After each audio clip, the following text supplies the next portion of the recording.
right, everybody, today we're talking about Cincinatti chili, one of the most famous regional classics anywhere in the country. You're gonna need a few ingredients for this, but it's so simple, it's so tasty, and wait till you see all the things that we're gonna do with this, especially for game day. So let's start with our kind of wet ingredients. You're gonna need 6 ounces of tomato paste.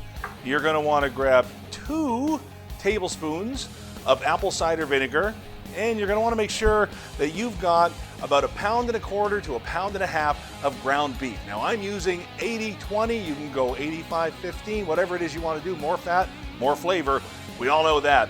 All right, so for our spices and our dry ingredients, first things first, chocolate, that's one of the things that makes Cincinatti chili so special. You got 1/4 cup of chili powder, lots of chili powder, that's gonna add so much flavor. You got about a teaspoon, a full teaspoon, don't skimp, on cinnamon. These 3 ingredients, these make Cincinatti chili so special. Now, you've also got garlic powder, about a teaspoon. You've got cumin, another teaspoon, 1/2 teaspoon of allspice, and then you've got another 1/2 teaspoon of ground cloves. Now, your dried pepper flakes, this is where you control the heat with Cincinatti chili. You want it a little hotter, add a little more, a little bit less, well, you can take it from there.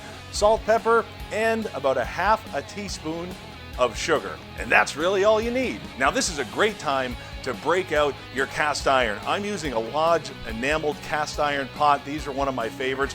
Any chilies, any soups, any stews, grab that out. Lodge is one of the best. Let's fire that up. There we go.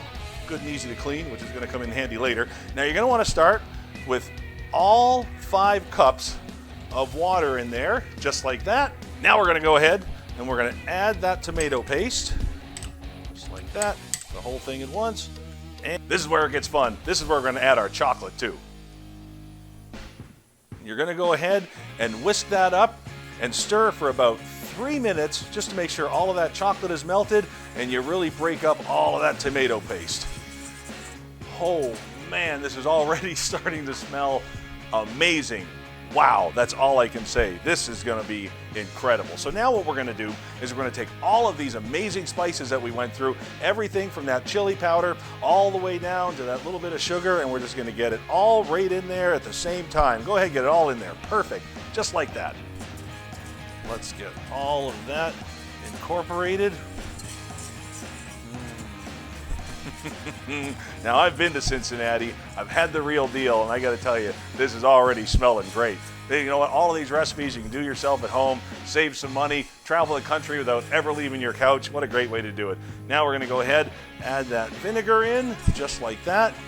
And then, here comes the fun part. Definitely use some gloves if you want, because now we're gonna be handling all of that great ground beef. So here's what you wanna do, you guys. One of the staples of Cincinatti chili is that the burger and the meat itself is so fine inside. It's all separated basically into those little strands like you see in the package. You don't want big clumps of meat. You don't want anything giant in there that's going to get caught up in a fork or on a spoon. You want this to be so fine and so consistent in the chili. So let's get this crumbled in, and then I'm going to show you a neat little trick.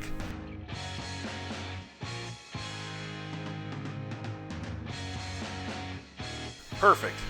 All right, we'll get this out of the way, and then here's a great thing to grab for you. You can use a whisk or a fork, or better yet, a potato masher, and just go ahead and start mashing that meat right in here. Now, listen, if you're a big chili maker, you know that you're looking at this going, well, hold on a sec, this is not the way we do it. Well, this is how you do it in Cincinnati, you guys. I'll tell you something, this is just gonna make the best, most tastiest darn chili. Let's get this all good and separated.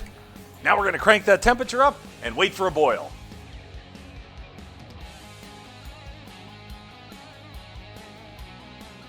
And listen, if you're looking around your kitchen and thinking to yourself, well, I don't have an enamel-coated cast iron pot, you should really get one.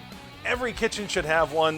Lodges are, I mean, you can't go wrong. You've seen them everywhere. And that enamel coating, holy cow, what that does, that's for longevity, for easy release on the bottom. And the best part about that is you don't ever have to season them. You get all the benefits out of cast iron. It's generational cookware. It's going to last forever. So now that you got this at a really nice rolling boil, what you're going to do is you're going to leave the lid off for this one. You're going to turn it down. Now, if you're using just a regular pot, stainless steel, something like that, you're going to go about medium low. Because I'm using this, I'm going to go low because it's such a great a conductor of heat, and it retains the heat so well. I don't have to go through quite as much energy or propane. So guys, we're gonna let this go for about an hour to an hour and a half, probably a little closer to the hour and a half side to get it thicken up. Oh, this is gonna be so good. And then you're gonna join me out back and we're gonna show you some fun things to do with this, especially with game day coming up. Oh man, you gotta try this. It's so simple, it's so easy. It smells so good. Yeah, that turned out great.